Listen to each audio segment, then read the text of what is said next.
నా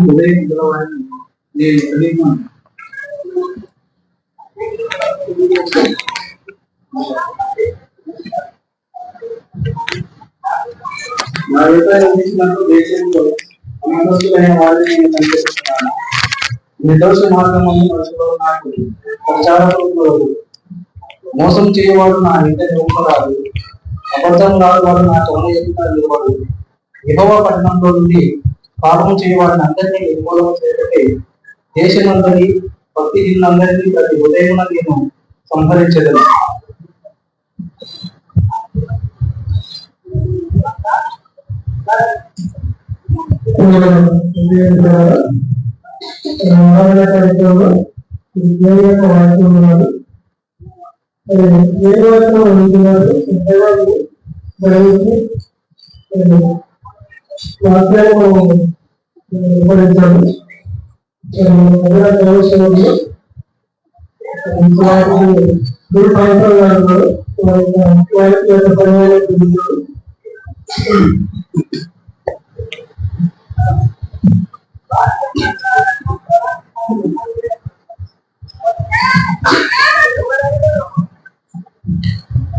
ప్రభునందు ప్రియమైన దేవుని బిడ్డలారా, క్రీస్తు నామములో మీ అందరికీ వందనాలు.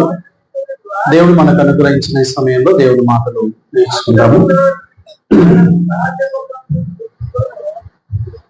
దేవుని మాటలు ప్రకటింపబడుతున్నప్పుడు ఏ విధమైనటువంటి ఆటంకము ఎవరి ద్వారా కూడా కలగజేయబడకూడదు.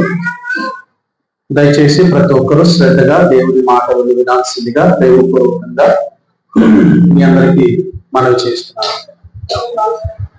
ప్రభునందు ప్రియులారా, వాక్యంలోకి వెళ్ళక ముందు మొట్టమొదటిగా ఎక్కువ వస్తుంది, రిసౌండ్ వస్తుంది, రిసౌండ్ వస్తుంది. రైట్, కొద్దిగా hello hello hello hello right.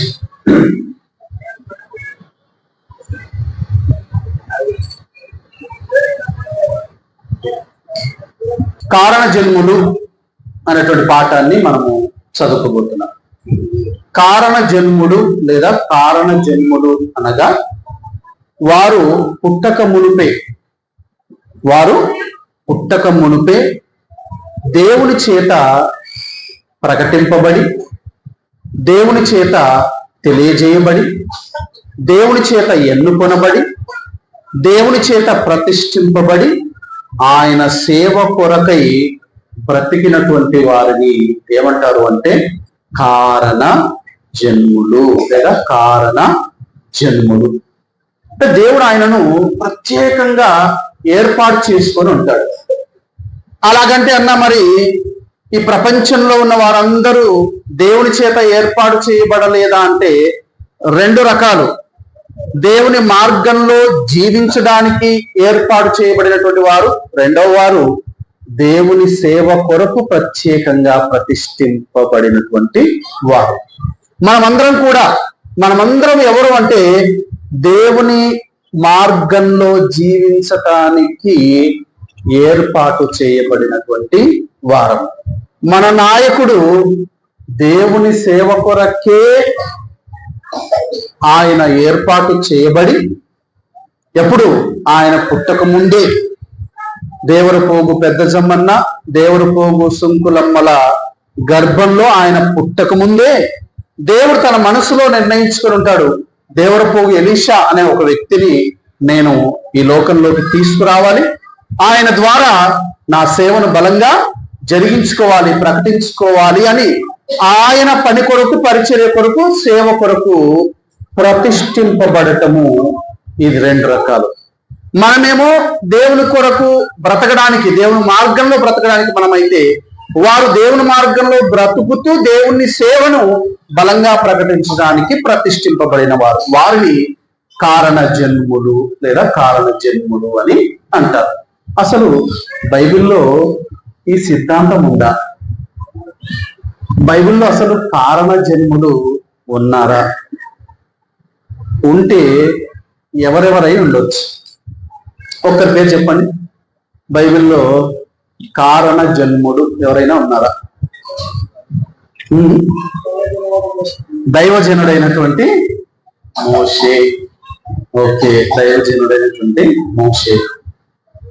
ఇంకొక పేరు, యేసుక్రీస్తుని గురించి మాట్లాడుకునేంతటి గొప్ప వాళ్ళం కాదు. ఇంకొకరి పేరు, నా పేరు చెప్పండి.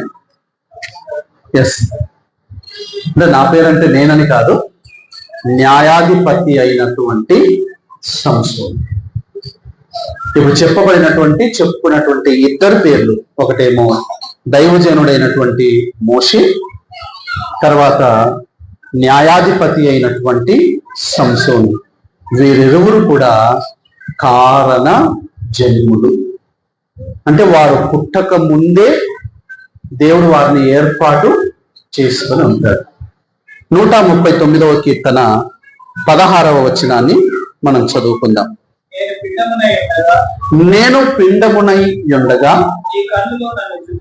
వెరీ గుడ్ రాజేష్, ముందుగా తీసి పెట్టుకున్నావు కదా. Okay, right. నేను పిండమునై ఉండగా నీ కన్నులు నన్ను చూచెను. నియమింపబడిన దినములలో ఒకటైనా కాకముందే నా దినములన్నీ నీ గ్రంథములో లిఖితములు ఆయను. చదువుకున్నటువంటి ఈ మాటల్లో తల్లి గర్భమందు పడక ముందే, అంటే తల్లి గర్భంలో పడి ఒక్కరోజు కాక మునుపే దేవుడు ఏం చేస్తున్నాడో తెలుసా? నేను పిండమునై ఉండగా నీ కన్నులు నన్ను చూచెను. నియమింపబడిన దినములలో ఒకటైనా కాకమునుపే నా దినములన్నీ నీ గ్రంథములో లిఖితము లాయను. మన తల్లి గర్భంలో పుట్టక ముందే దేవుడు మనను గుర్చినటువంటి విషయాలన్నీ కూడా తన గ్రంథంలో రాసేశాడు. అనగా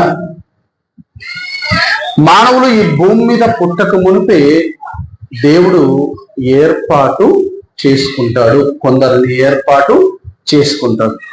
మొదలే చెప్పాను.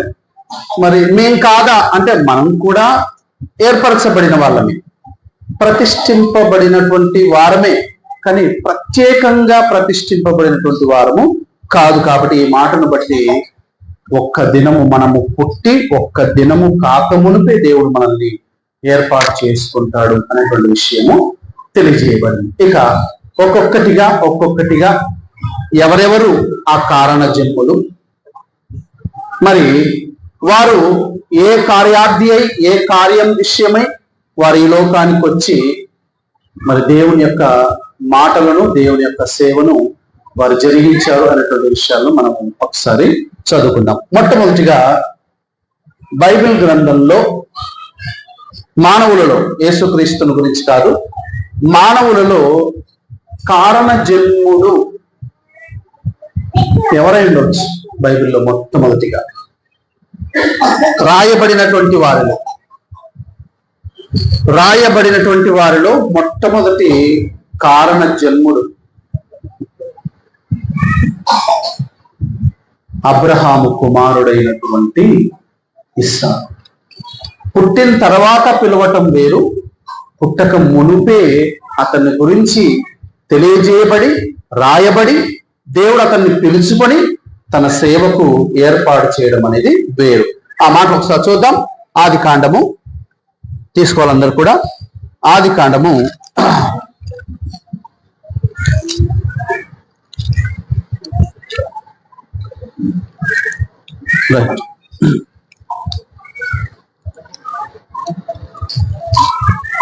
15వ అధ్యాయము 17 ఆది కాండము 17వ అధ్యాయము 21 నుండి చదువుకుందాం.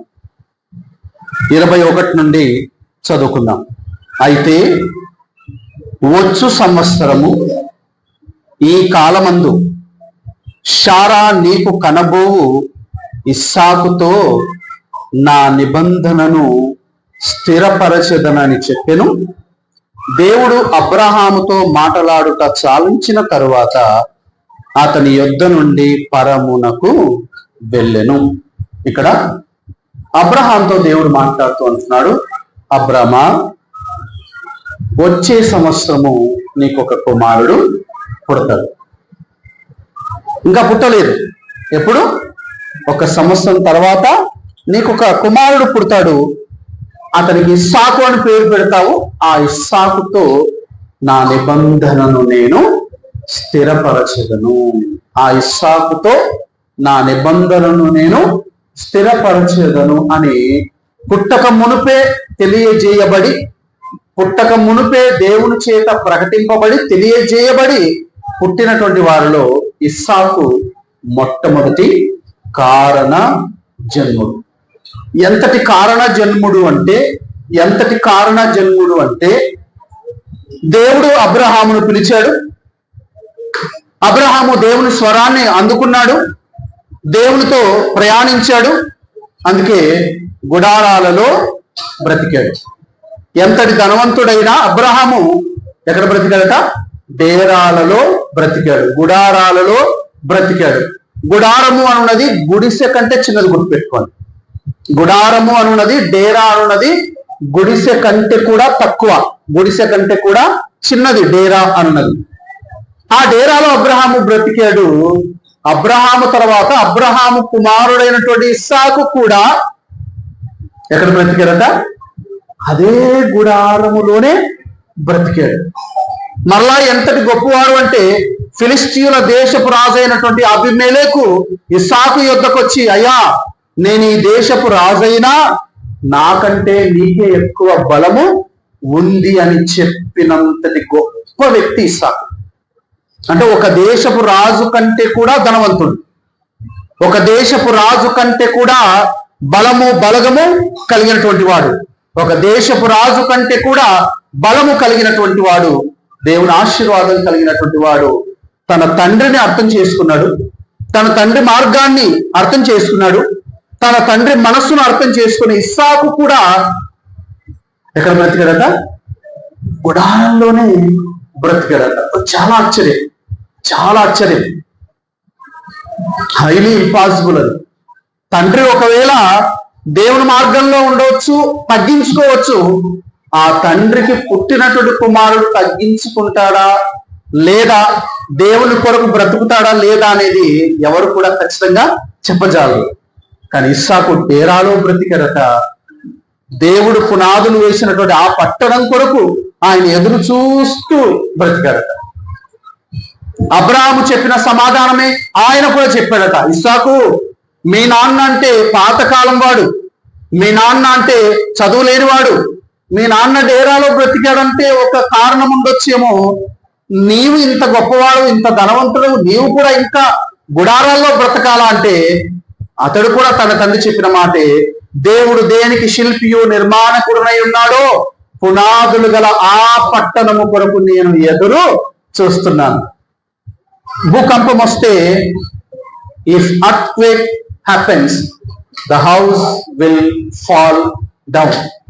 ఒకవేళ భూకంపం వస్తే గనక ఏమవుద్ది? మన ఇల్లు పడిపోద్ది.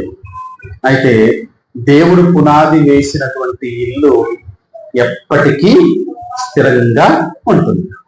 అదే అన్నాడట అబ్రహాము, దేవుడు దేనికి శిల్పియు నిర్మాణకుడనే ఉన్నాడు, పునాదులు గల ఆ పట్టణం కొరకు నేను ఎదురు చూస్తున్నాను. మా నాన్నలాగే నేను ఎదురు చూస్తాను. అంతేకాదు, నా కుమారుడైనటువంటి యాకోబును కూడా నేను అలాగే పెంచుతాను. యాకోబును కూడా అలాగే పెంచాడు. అబ్రహాము డేరాలోనే బ్రతికాడు, ఇస్సాకు గుడారాల్లోనే బ్రతికాడు, యాకోబు కూడా డేరాల్లోనే బ్రతికాడు. ఇలా దేవుని కొరకు, దేవుని పని కొరకు, దేవుని యొక్క విలువల కొరకు, దేవుని యొక్క మార్గం కొరకు బ్రతికినటువంటి గొప్ప కారణ జన్ముడు అబ్రహాము కుమారుడైనటువంటి ఇస్సాకు. మరి మనం మన తండ్రి ద్వారా నేర్చుకున్నటువంటి, మన తల్లి ద్వారా ఏదైతే నేర్చుకున్నామో, మనము అబ్రహామును అనుసరించిన ఇస్సాకు లాగా మనం కూడా ఒకవేళ కారణ జన్ములము కాకపోవచ్చు, కానీ మనము గత వారం రాత్రి చదువుకున్నాము, మనం ఎవరము? మనము నియమింపబడినటువంటి వారు, మనము ఏర్పరచబడినటువంటి వారము కదా, దేవుని చేత నిర్ణయింపబడినటువంటి వారము మనం కూడా మన పెద్దలను అనుసరించి దేవుని మార్గాన్ని అనుసరించి బ్రతకవలసినట్టు వారు విన్నాం. ఆ తర్వాత ముందుకు సాగుదాం. ఆ తర్వాత మీరు తెలియజేసినట్టుగా తర్వాత కారణ జన్ముడు ఎవరు అంటే ఆయనే దైవజనుడైనటువంటి మోషే. ఈయన పుట్టడానికి కూడా దేవుడు ఎంతో ప్రణాళికను రచించాడు. విపత్కరమైనటువంటి పరిస్థితులలో, భయంకరమైనటువంటి పరిస్థితులు ఏర్పడినప్పుడు, అలాంటి భయంకర దినములలో, భయంకర పరిస్థితుల్లో మోషే పుట్టాడు. ఆ మోషేను కాపాడుకోవలసిన బాధ్యత ఎవరిది? దేవుడిది. ఇప్పటికీ ఈ ప్రపంచంలో which is the longest river in the world అని అంటే that is none other than Nile river. ఈ ప్రపంచంలో అత్యంత పొడవైన నది ఏదయ్యా అంటే అది నైలు నది. యోబు గ్రంథంలో నైలు మీరు ఎప్పుడైనా చదువుతూ ఆ నైలు నదిలో ఎంత పెద్ద మొసళ్ళు ఉంటాయో దేవుడు చెప్పాడు. నైలు నదిలో చాలా పెద్ద పెద్ద మకరములు ఉంటాయి, మొసళ్ళు ఉంటాయని యోబు గ్రంథంలో దేవుడు తెలియజేశాడు. అలాంటి భయంకరమైనటువంటి మొసళ్ళు ఉన్నటువంటి ఆ నైలు నదిలో మోషేను ఏం చేశారు? ఒక చిన్న తొట్టిలో పెట్టి తల్లి వదిలేసింది. అయినా సరే మరలా దేవుని దయ వల్ల అలలు ఎక్కడ తీసుకొచ్చాయి? మరలా ఒడ్డుకే తీసుకొచ్చాయి. అలా దేవుడు తాను ప్రతిష్ఠించినటువంటి తన దైవజనుడైనటువంటి మోషేను రక్షించుకున్నాడు. ఆయన నీళ్లలో పారవేయబడ్డాడే, కానీ మరలా నీళ్లలో నుండి క్షేమంగా బయటికి తీయబడ్డాడు. అందుకే ఆయన పేరు మోషే. ఈయనను నేను నీళ్లలో నుండి తీసి తిని అని అర్థం ఇచ్చే మోషే అని పేరు పెట్టబడింది. ఇక దేవుని గ్రంథమంతటిలో కూడా దైవజనులందరికి కూడా దిక్సూచి, మార్గదర్శి, గొప్ప నాయకుడు ఎవరైనా ఉన్నారో అంటే ఆయనే మోషే. ఎంతో సాత్వికుడు, ఎంతో తగ్గింపు కలిగినటువంటి వాడు, దేవునికి కూడా సమాధానము చెప్పగలిగినటువంటి దీనమైనటువంటి మనస్సు కలిగినటువంటి వాడు, దేవునిని కూడా శాంతపరచగలిగినంతటి గొప్ప తగ్గింపు కలిగినటువంటి వాడు. దేవునికి కోపం వస్తే మోషే, ప్రభువా ఈ ఒక్కసారికి క్షమించయ్యా అని దేవుని కోపాన్ని కూడా అణిచేంతటి గొప్ప దీన మనస్సు, సాత్వికమైనటువంటి మనస్సు, తగ్గింపు మనస్సు కలిగినటువంటి వాడుగా చరిత్రలో నిలిచిపోయాడు దైవజనుడైనటువంటి మోషే.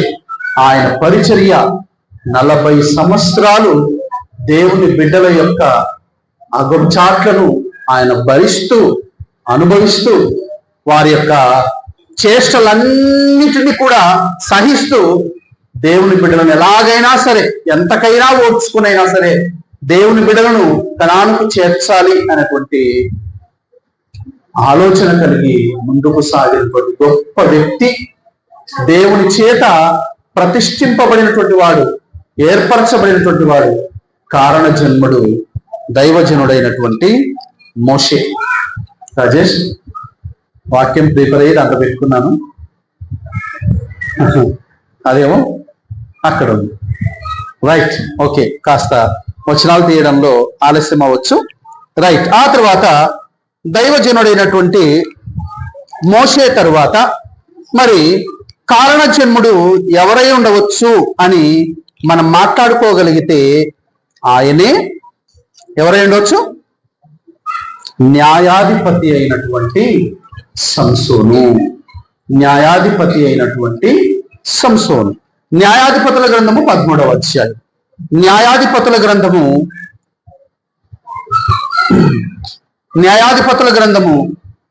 13వ అధ్యాయము 2వ వచనము.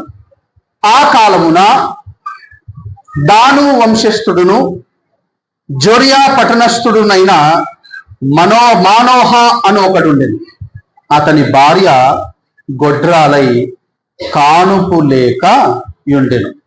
యెహోవా దూత ఆ స్త్రీకి ప్రత్యక్షమై, ఇదిగో నీవు గొడ్రాలవు, నీకు కానుపు లేకపోయేను, అయితే నీవు గర్భవతివై కుమారుని కందువు. ఇక్కడ కూడా న్యాయాధిపతి అయినటువంటి సంసోను పుట్టక మునుపే 1 సంవత్సరము లేదా సంవత్సరంన్నర ముందే సంసోను యొక్క న్యాయాధిపతి అయినటువంటి సంసోను యొక్క తండ్రి పేరు మానోహ, తల్లి పేరు చెప్పబడలేదు. మానోహ ఆయన భార్య అనేక సంవత్సరాలుగా కానుపు లేక పిల్లలు లేక గొడ్రాలై ఉంటుంది. ఒకరోజు ఆమె పొలములో పని చేస్తుండగా దేవుని దూత ప్రత్యక్షమై, అమ్మా, వచ్చే సంవత్సరం కంతా నీవు ఒక కుమారుణ్ణి కంటావు, కానీ ఆ కుమారునికి ఏమని పేరు పెడతావు? సంసోను అని పేరు పెడతావు. ఏమని పేరు పెడతావు? సంసోను అని పేరు పెడతావు. ఈ సంసోను అనేటువంటి మాటకు అర్థము ఏంటి అంటే సిమ్సోన్ లేదా షిమియోసోన్ అని హిబ్రూలో అంటారు. దానికి అర్థము సూర్యుడు. సంసోను అనేటువంటి మాటకు హిబ్రూ భాషలో అర్థము సూర్యుడు, వెలుగును ఇచ్చేటువంటి వాడు, ప్రజలను చీకటిలో నుండి వెలుగులోనికి నడిపించేటువంటి వాడు అని అర్థం ఇచ్చేటువంటి సంసోను అనే పేరు పెడతావమ్మా. అతడు ఎలా ఉంటాడు అంటే బలవంతుడై ఉంటాడు. అతన్ని ఎదిరించుటకు ఎవ్వరి శక్తి చాలు, ఏ శక్తి ఆయన ముందు నిలవదు. అంతటి బలవంతుడుగా నీ కుమారుడు ఉంటాడమ్మా అని న్యాయాధిపతి అయినటువంటి సంసోను పుట్టక మునుపే ఆయన గురించి తెలియజేయబడి, ఆయన జన్మించిన తర్వాత ఇశ్రాయేలీలు అను తన ప్రజల కొరకు శత్రువులతో ఎంతో గొప్పగా పోరాడి ఓడి చనిపోయినటువంటి గొప్ప వ్యక్తి. ఈయన కూడా మనకు కనిపిస్తున్నటువంటి కారణ జన్ములలో ఒక కారణ జన్ముడు.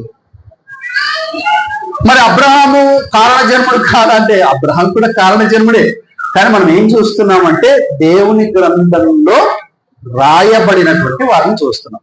దేవుని గ్రంథంలో రాయబడినటువంటి వారిని మనం చూస్తున్నాం. అందులో 3వ వ్యక్తి ఎవరు అంటే న్యాయాధిపతి అయినటువంటి సంసోను. ఎంతో బలవంతుడుగా ఉన్నాడు, తన ప్రజలను శత్రువుల నుండి విడిపించాడు. చివరకు దేవుని సేవలో, దేవుని పరిచర్యలో, తన ప్రజలను కాపాడే ఉద్దేశంలో ఆయన కూడా చివరికి చనిపోయాడు. దేవుని సేవను ఎంతో నమ్మకంగా చేసినటువంటి వ్యక్తి. ఆ తర్వాత ఇక న్యాయాధిపతి అయినటువంటి సంసోను అనంతరము ఒక గొప్ప వ్యక్తి జన్మించాడు. ఆ గొప్ప వ్యక్తి ఎవరు అంటే ఎవరా గొప్ప వ్యక్తి?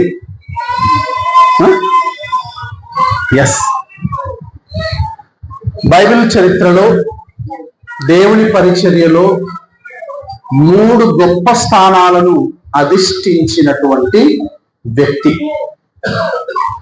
ప్రధాన యాజకుడయ్యాడు, ప్రవక్త అయ్యాడు, తర్వాత న్యాయాధిపతి కూడా అయ్యాడు. ఒకేసారి 3 పదవులను చేపట్టాడు, 3 బాధ్యతలను చేపట్టాడు.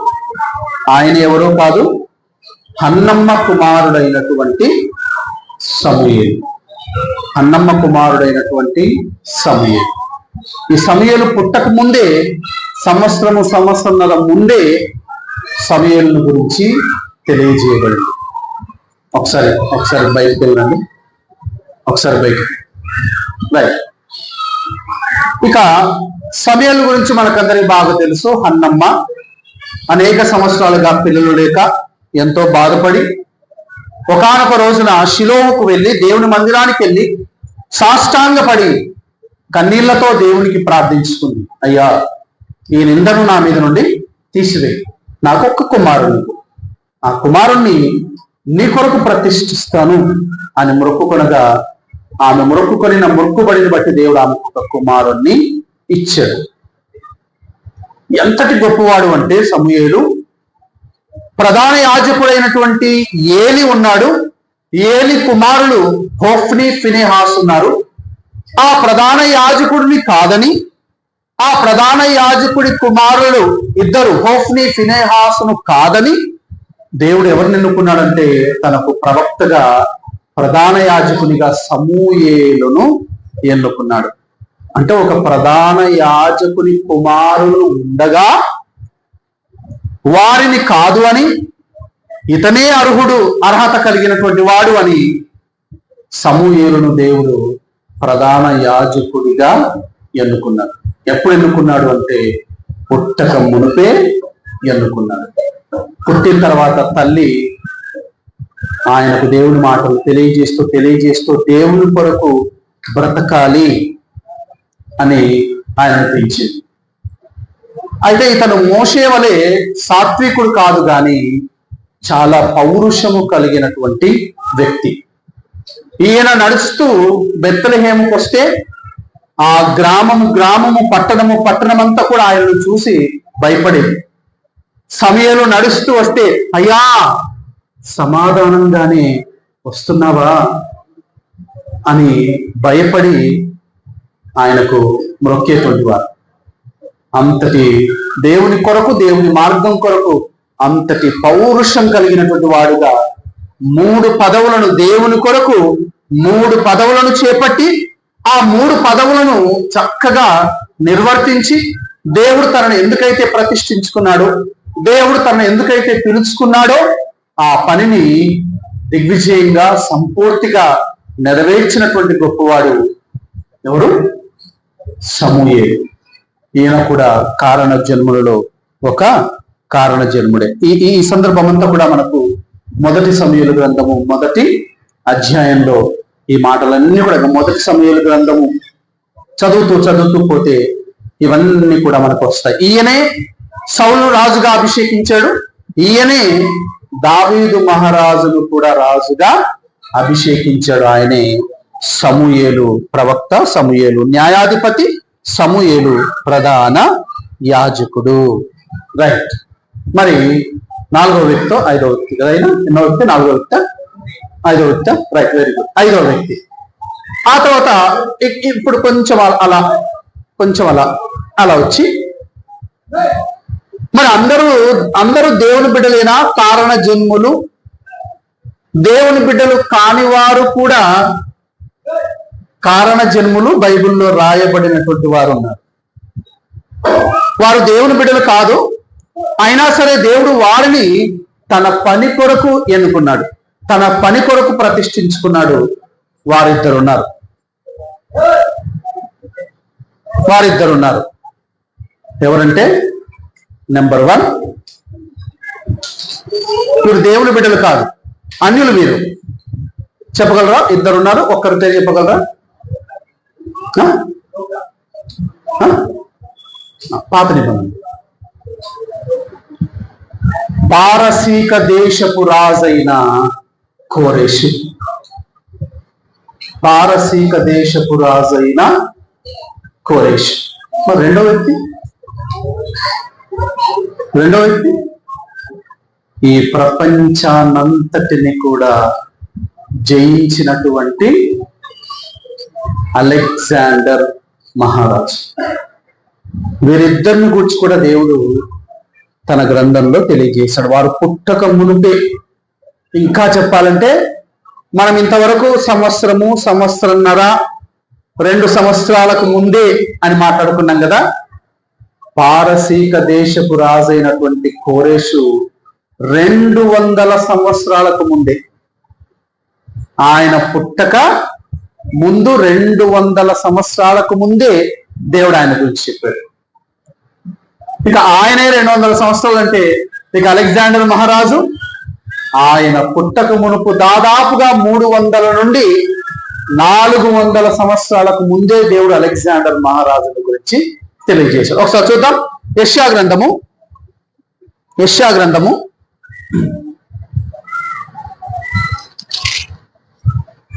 44వ అధ్యాయం. యెషయా గ్రంథము 44వ అధ్యాయము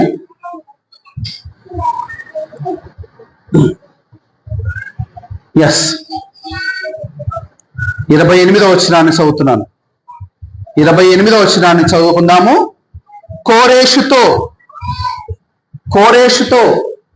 నా మంద కాపరి, నా చిత్తమంతయు నెరవేర్చువాడా అని చెప్పువాడను నేనే. దేవుడు ఇక్కడ ఎవరితో మాట్లాడుతున్నాడట? ఎవరితో మాట్లాడుతున్నాడు? కోరేషు అనేటువంటి పారసీకుల రాజు గురించి మాట్లాడుతున్నాడు. ఆయనతో మాట్లాడుతున్నాడు. ఏమంటున్నాడు? కోరేషుతో నా మంద కాపరి, మై షెపర్డ్, నా మంద కాపరి, నా చిత్తమంతయు నెరవేర్చువాడా అని చెప్పువాడను నేనే. నా చిత్తాన్ని నెరవేర్చడానికి నువ్వు వస్తావయ్యా అని కోరేషుని గురించి చెప్పాడు. ఎవరి కోరేషు అంటే ఎవరు ప్రకటిస్తున్నారంటే యెషయా ప్రవక్త ప్రవచిస్తున్నాడు. ఇంకా ఇశ్రాయేలీలు బబులోను చెరలోకి వెళ్ళలేదు. అప్పటికి ఇంకా బబులోను రాజైనటువంటి నెబుకద్నెజరు కూడా పుట్టాడో లేదో కూడా ఇంకా తెలియదు. నెబుకద్నెజరు తండ్రి అయినటువంటి నెబోనిడస్ అనేటువంటి వ్యక్తి ఉన్నాడు. ఆయన ఉన్నాడు. నెబుకద్నెజరు రాజు తండ్రి అయినటువంటి ఆయన ఉన్నప్పుడు యెషయా ప్రవక్త మీరు చెరలోకి వెళ్తారు, మీరు చెరలోకి వెళ్తారు, మీరు చెరలోకి వెళ్తారు అని చెప్పాడు. బబులోను రాజు రావాలి, నెబుకద్నెజరు రావాలి కదా, 70 సంవత్సరాలు వారిని చెరలో ఉంచుకోవాలి. ఆ 70 సంవత్సరాల తరువాత ఎవరు రావాలి? పారసీక దేశపు రాజైన కోరేషు వచ్చి దేవుని బిడ్డలను ఏం చేయాలి? యెజ్రా గ్రంథం 1వ అధ్యాయంలో మీరందరూ మీ దేవుని మందిరాన్ని కట్టడానికి మీరు వెళ్ళండి, యెరూషలేముకు బెత్లెహేముకు మీరు వెళ్ళండి అని పంపించారు. అంటే దాదాపుగా 200 సంవత్సరాలకు ముందే పారసీక దేశపు రాజైన కోరేషును గురించి దేవుడు తెలియజేసి ఇతను నేను పుట్టిస్తున్నాను, ఇతని ద్వారా నా కార్యాన్ని నేను జరిగించుకుంటాను అని చెప్పి యూదులు 46 సంవత్సరాలు కట్టారే ఈయన ద్వారానే, ఈయన ఆధ్వర్యంలోనే, ఈయన ఆజ్ఞకు లోబడే చెర నుండి యెరూషలేముకి వెళ్ళి అక్కడ దేవాలయాన్ని కట్టారు. తర్వాత ఇక రెండో వ్యక్తి, దేవుని బిడ్డ కానటువంటి రెండో వ్యక్తి ఎవరని చెప్పాను? అలెగ్జాండర్ మహారాజు. అలెగ్జాండర్ మహారాజు కూడా కారణ జన్ముడు. ఈయన చరిత్రలో మన బైబిల్ మన పుస్తక చరిత్రలో కారణ జన్ముడే, బైబిల్ చరిత్రలో కూడా ఈయన కారణ జన్ముడే. అది మనకు దానియేలు గ్రంథం 8వ అధ్యాయం అనుకుంటాను. దానియేలు గ్రంథము 8వ అధ్యాయంలో ఒక పొట్టేలు వస్తుంది, ఒక మేకపోతు వస్తుంది. ఒక మేకపోతు వచ్చి భూమి మీద కాళ్ళు నిలపకుండా భూమి అందంతటా పరిగెడతాడట. ఒక మేకపోతు వచ్చి భూమి మీద కాలు నిలపకుండా భూమి అందంతటా జర్రని వేగంగా పరిగెడతాడు. అతని వేగానికి, ఆ మేకపోతు వేగానికి దాని యొక్క పెద్ద కొమ్ము ఏమైపోతుంది? దాని పెద్ద కొమ్ము విరిగిపోతుంది. అంటే రాజు చనిపోతాడు. ఆ పెద్ద కొమ్ము విరిగిపోయిన తర్వాత ఆ పెద్ద కొమ్ము స్థానంలో నుండి మరలా 4 కొమ్ములు వస్తాయి.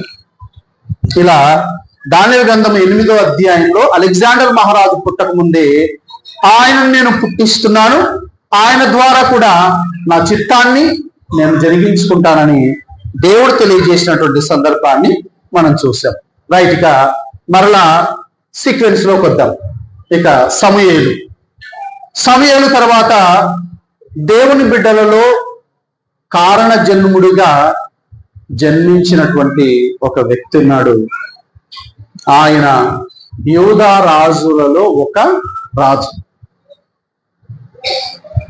యూదా రాజులలో ఒక రాజు. ఆయన పేరు యోషియా.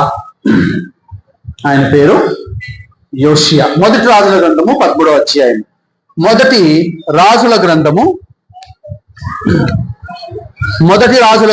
13వ అధ్యాయము మొదటి నుండి 3 వచనాలు చదువుతున్నాను, జాగ్రత్తగా గమనించండి. మొదటి నుండి 3 వచనాలు చదువుతున్నాను, జాగ్రత్తగా గమనించండి. అంతటా దైవజనుడైన ఒకడు యెహోవా చేత సెలవు నుండి యూదా దేశము నుండి బేతేలునకు వచ్చెను.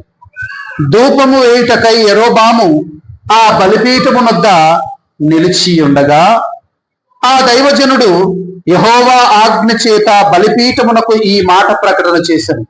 బలిపీఠమా, బలిపీఠమా, యెహోవా సెలవిచ్చినదేమనగా, దావీదు సంతతిలో యోషియా అను ఒక శిశువు పుట్టును. నీ మీద ధూపము వేసిన ఉన్నత స్థలము యొక్క యాజకులను అతడు నీ మీద అర్పించును. అతడు మనుష్య శల్యములను నీ మీద దహనము చేయును. ఈ బలిపీఠము బద్దలైపోయి దాని మీదనున్న బుగ్గి ఒలికిపోవుటయే యెహోవా ఇచ్చు సూచన అని చెప్పి ఆ దినమున ఆ ప్రవక్త సూచన ఒకటి ఇచ్చెను. చెప్పబడినటువంటి ఈ సందర్భంలో ఇది ఒక సందర్భాన్ని తెలియజేసుకొని ఇంకా చాలా ఉంది, ముందుకెళ్దాం. రైట్, ఇక్కడ మనకందరికీ తెలుసు, సొలొమోను మహారాజు కుమారుడైనటువంటి రెహబాము తప్పు చేయగా దేవుడు ఇశ్రాయేలీల 12 గోత్రాల రాజ్యాన్ని 2గా చీల్చేశాడు. అవునా? ఒకప్పుడు ఆంధ్రప్రదేశ్గా ఉన్నటువంటి రాష్ట్రము ఇప్పుడు ఆంధ్రప్రదేశ్ గాను తెలంగాణ గాను వేర్పడింది. అలాగే ఇశ్రాయేలీల 12 గోత్రాల రాజ్యం కూడా దేవుడు 2గా చేశాడు. ఒకవైపు 2 గోత్రాలు, ఇంకొక వైపు 10 గోత్రాలు. ఈ 10 గోత్రాలేమో యరొబాము అనే రాజు చేతికి వెళ్ళిపోయాయి. ఈ 2 గోత్రాలేమో రెహబాము చేతికి వచ్చాయి. ఈ యరొబాము ఏం చేశాడంటే దాను, బేతేలు, దాను అనే ప్రాంతము, బేతేలు అనే ప్రాంతంలో 2 బంగారు దూడలు ఉంచాడు. దానులో ఒక బంగారు దూడ, బేతేలులో ఒక బంగారు దూడ. ఆ బంగారు దూడ ఎదురుగా బలిపీఠం కట్టాడు. కట్టి ఒకానొక రోజు యరొబాము ఈ బేతేలులో ఉన్నటువంటి బలిపీఠం మీద బలి అర్పించడానికి వెళ్తే, ధూపం వేయడానికి వెళ్తే, అప్పుడు ఒక దైవజనుడు ఎక్కడి నుంచి వచ్చాడు. వచ్చి, యరొబామా, తప్పు చేస్తున్నావు, బలిపీఠం ఒక్కటే ఉండాలి, యెరూషలేములో ఉన్నటువంటి బలిపీఠము తప్ప ఇక వేరొక బలిపీఠము ఉండకూడదు. నీవేమో బంగారు దూడను ఏర్పాటు చేసి దానికి బలిపీఠాన్ని కట్టి దాని మీద ధూపం వేస్తున్నావు, చాలా తప్పు చేస్తున్నావు. ఇదిగో లెక్క పెట్టుకో, ఇప్పటి నుండి 16వ తరము. ఎన్నో తరము? 16వ తరము. యూదా రాజులు 21 మంది. యూదా రాజులు ఎంతమంది? 21 మందిలో ఈ యోషియా ఎన్నవ వాడు అంటే 16వ వాడు. అంటే 16th జనరేషన్. 16వ జనరేషన్ అంటే ఎన్ని సంవత్సరాలు ఉండొచ్చు అతను పుట్టడానికి? ఇంకా ఒక తరానికి 70 వేసుకుంటే కూడా, ఒక తరానికి 70 వేసుకుంటే కూడా ఇంకా ఎన్ని? దగ్గరగా 1400-1500 సంవత్సరాలు. జాగ్రత్త వినండి, ఈ యోషియా అనేటువంటి వ్యక్తి పుట్టడానికి ఇంకా ఎన్ని సంవత్సరాలు ఉంది? 1500 సంవత్సరాలు ఉంది ఇంకా, లేదా 1400 సంవత్సరాలు ఉంది ఇంకా, లేదా ఇంకా తక్కువ వేసుకున్నాం, 1000 అనుకుందాం, 1000 వేసుకున్నాం. 1000 సంవత్సరాల తరువాత పుట్టబోయేటువంటి యోషియాను గురించి దేవుడు చెప్పాడు. దావీదు సంతతిలో యోషియా అనే ఒక రాజు వస్తాడు. ఆ రాజు వచ్చి ఈ బలిపీఠాన్ని పగలగొడతాడు. ఈ బలిపీఠం మీద అప్పుడు ఉన్నటువంటి వారు ఎవరెవరైతే ధూపం వేస్తున్నారో, బలి అర్పిస్తున్నారో, వాళ్ళని తీసుకొచ్చి ఇదే బలిపీఠం మీద నరికి వారి ఎముకలను కూడా అగ్నితో కాల్చేస్తాడని ఒక దైవజనుడు వచ్చి చెప్పాడు. ఆ దైవజనుడు చెప్పిన 16 తరాల తర్వాత ఒక ఆయన వచ్చాడు. 2వ రాజుల గ్రంథము 23వ అధ్యాయం. 2వ రాజుల గ్రంథము 23వ అధ్యాయము. 2వ రాజుల గ్రంథము 23 3వ అధ్యాయము 16వ వచనం నుంచి చదువుతున్నాను, 16 నుంచి చదువుతున్నాను.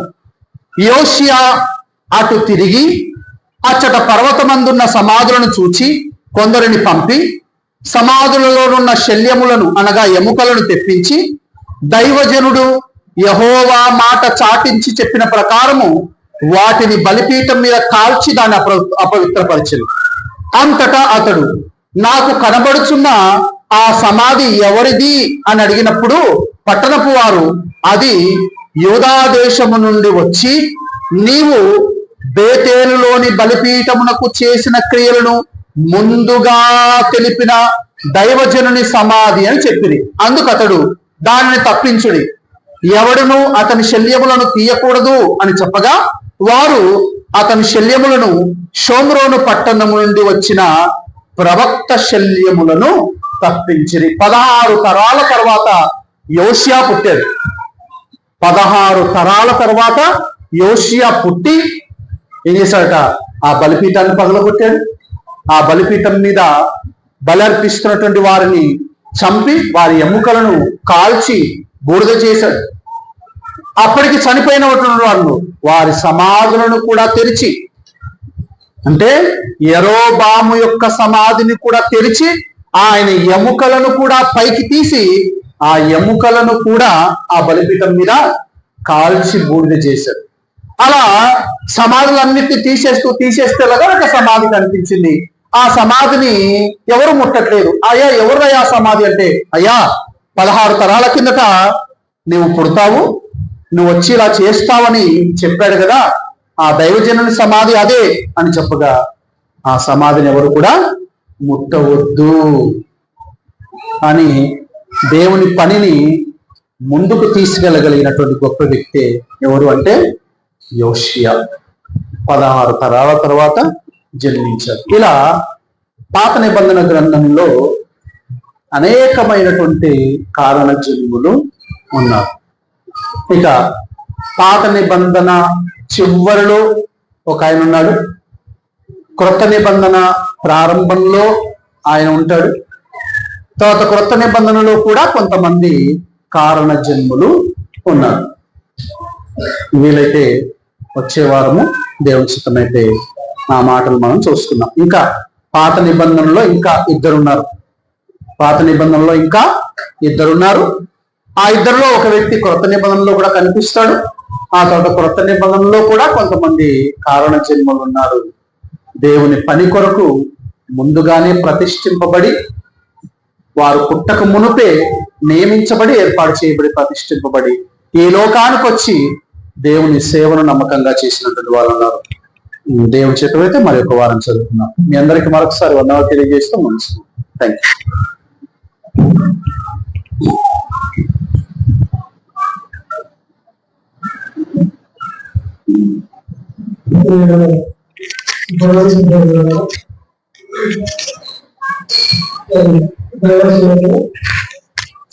వాక్యంలోకి వెళ్ళక ముందు కొన్ని మాటలు తెలియజేసిన తర్వాత నేను వాక్య భాగంలోకి ముందుకు సాగిపోతాను. మొన్న జరిగినటువంటి 4వ తేదీ నాన్న యొక్క జ్ఞాపకార్థ కూడిక కార్యక్రమము దేవుని దయ వలన, మీ సహకారం వలన ఎంతో సజావుగా చక్కగా జరిగింది. ఆ కార్యక్రమము అంత సజావుగా జరగటానికి మా కుటుంబంతో పాటు మా ఆత్మీయ కుటుంబమైనటువంటి మీరు కూడా అందుకు కారణం. ముఖ్యంగా పెద్దలు ఆ కార్యక్రమాన్ని నిర్వహించడంలో ఎంతో బాధ్యత వహించి మా కుటుంబానికి అండగా నిలవబడి ఏ పని ఎలా జరగాలి, ఏ కార్యక్రమము ఎలా జరగాలి, ఎవరి ద్వారా జరగాలి అని దగ్గర నుండి చూసుకున్నందుకు మరి సంఘంలో ఉన్నటువంటి పెద్దలందరికీ కూడా నా యొక్క కృతజ్ఞతలు మా కుటుంబం తరఫున తెలియజేసుకున్నాం. అదేవిధంగా స్త్రీలు కూడా మైక్ లో ప్రకటన చేయగానే చాలా మంది వచ్చారు. చాలా సంతోషం అనిపించింది. చాలా మంది వచ్చి ప్రతి కార్యక్రమాన్ని కూడా సులువుగా చకచక చేయగలిగి మరి ఆ కార్యక్రమం జరగడానికి కూడా మీ వంతు సహకారం కూడా ఎంతో ఉంది. కాబట్టి సంఘంలో ఉన్నటువంటి సహకరించినటువంటి స్త్రీలందరికీ కూడా కృతజ్ఞతలు తెలియజేస్తున్నాను. అదేవిధంగా యవనస్తులు, మీరు బలవంతులని దేవుడు చెప్పాడు కదా. కాబట్టి మీ యొక్క సహకారము, మీ యొక్క పరిచర్య కూడా మా కుటుంబానికి ఎంతో ఉపయోగపడింది. యవనస్తులందరూ కూడా దాదాపుగా 90% అందరూ కూడా వచ్చి మరి మా కుటుంబానికి సహకరించి ఆ కార్యక్రమం జరగడానికి మీరు ఎంతో సహాయపడ్డారు. అందుకే సంఘంలో ఉన్నటువంటి యవనస్తులందరూ కూడా మా కుటుంబం తరఫున కృతజ్ఞతలు తెలియజేస్తున్నారు. ఇలాగున మీరందరూ కూడా మరి అమ్మా నాన్న ఉన్నప్పటి నుండి కూడా ఇప్పటి వరకు కూడా వారు ఉన్నా లేకపోయినా మాకు, మా కుటుంబానికి మీరెంతో సహకారులుగా సహకరిస్తూ ప్రతి కార్యక్రమానికి సహాయపడుతున్నారు. అందుని బట్టి మరొక మారు మీ అందరికీ కృతజ్ఞతలు తెలియజేస్తున్నాను. చాలా సంతోషము. ఇక ముందు కూడా ఏ కార్యక్రమం ఉన్నా కూడా మీ సహకారంతో, మీ యొక్క పరిచర్య మరి సహకారంతోనే మేము ముందుకెళ్ళాలి అని ఆశపడుతున్నాము. ఆ రీతిగా మీరు సహకరించగలరని కూడా మేము ఎంతో ఆశిస్తున్నాం. రైట్ గా దేవుని వాక్యంలోకి మనం ముందుకు సాగుదాం. యాక్చువల్గా ఈరోజు వేరొక వాక్యాన్ని నేను నా గత 2 వారాల కిందటే వాక్యము సిద్ధమైపోతుంది. అయితే మొన్న జరిగినటువంటి కార్యక్రమంలో ఒక మాట నాకు బాగా నచ్చింది. ఆ మాట ఏంటంటే, దేవరపోగు ఎలీషా గారు, దైవజనుడైనటువంటి మన నాయకుడైనటువంటి దేవరపోగు ఎలీషా గారు ఆయన మామూలు వ్యక్తి కాదు, ఆయన ఒక కారణ జన్ముడు అని మా అక్క మాట్లాడుతూ ఆ మాట తెలియజేసింది. ఆయన అంతటి సాధారణమైనటువంటి వ్యక్తి కాదు. చిన్న కుటుంబంలో పుట్టి, పేద కుటుంబంలో పుట్టి,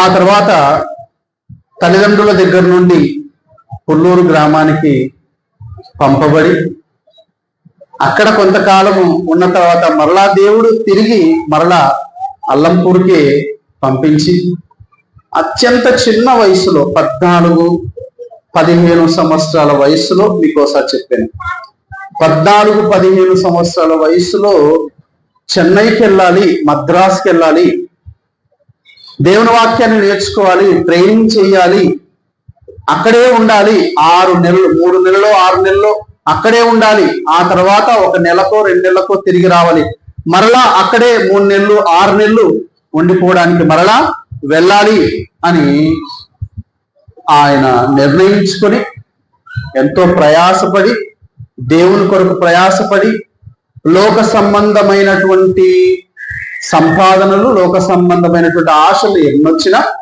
వాటిని కాదనుకొని సువార్త ప్రకటించువాడు కేవలం సువార్త వలననే జీవింపవలను అనేటువంటి మాటను గట్టిగా చేపట్టి దేవుని వాక్యంలో అగ్రగణ్యుడిగా ముందుకు సాగినటువంటి గొప్ప వ్యక్తి మన నాయకుడు.